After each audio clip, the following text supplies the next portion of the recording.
இப்போ பார்த்தீங்கன்னா நைட்டே பாசிப்பயிர் வந்து ஊற வச்சுருக்கேன். இன்றைக்கி வந்து பாசிப்பயிர் வடை தான் பண்ண போகிறேன். அதுக்கு ஒரு மிக்ஸி ஜாரில் பாசிப்பயிர் எடுத்துக்கோங்க. ஒரு காஞ்ச மிளகா, பச்சை மிளகா, ஒரு 5-6 வெள்ளைப்பூண்டு விழுது எடுத்துக்கிறேங்க. அதுக்கப்புறமா கொஞ்சமாக தேங்காய் இதெல்லாம் சேர்த்து அரைச்சிக்கோங்க. இப்போ அரைச்சாச்சு. கொஞ்சமாக ஜீரகம் சேர்த்துக்கோங்க. பொடிசாக கட் பண்ண வெங்காயம்,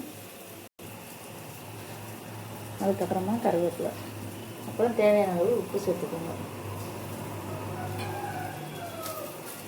நல்லா இந்த பதத்துக்கு அரைச்சிக்கோங்க. இப்போ எல்லாம் சேர்த்து மிக்ஸ் பண்ணிக்கோங்க.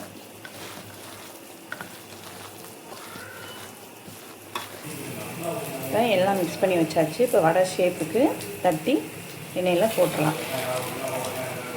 இது ரொம்ப ஹெல்த்தியானது கூட. பசங்க சாப்பிட மாட்டாங்கன்னு அடம் பிடிச்சா கூட நீங்கள் இப்படி ட்ரை பண்ணி கொடுத்தீங்கன்னா அவங்க ரொம்ப லைக் பண்ணுவாங்க.